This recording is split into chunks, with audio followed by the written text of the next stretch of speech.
ए भाई, आज तो स्कूल में बहुत ही मजा आया। हाँ बहन, बहुत मजा आया। पापा पापा, मैंने भी स्कूल जाना है। मोहल्ले के सब बच्चे स्कूल जाते हैं, एक मैं ही हूँ जो स्कूल नहीं जाती। अरे बेटा, किस माँ बाप का दिल नहीं करता कि उसका बच्चा स्कूल जाए। बस घर के हालात ही ऐसे नहीं थे कि तुझे स्कूल दाखिल करवा सकूं। पर तू फिक्र न कर, इस बार तुझे लाजमी स्कूल दाखिल करवा दूंगा इस महीने। बाबा इस महीने नहीं, मैं तो कल ही स्कूल जाऊंगी। मुझे नहीं पता मुझे स्कूल दाखिल करवाएं।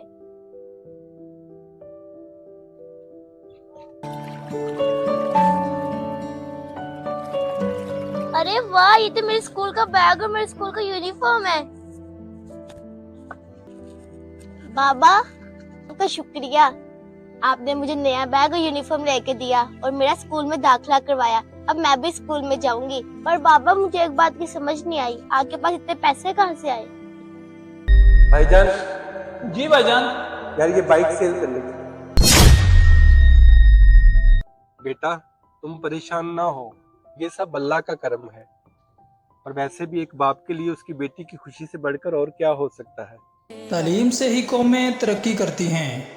अपने बच्चों को तालीम लाजमी दिलाएं ताकि हमारा मुल्क तरक्की कर सके। वीडियो अच्छी लगे तो शेयर लाजमी करें।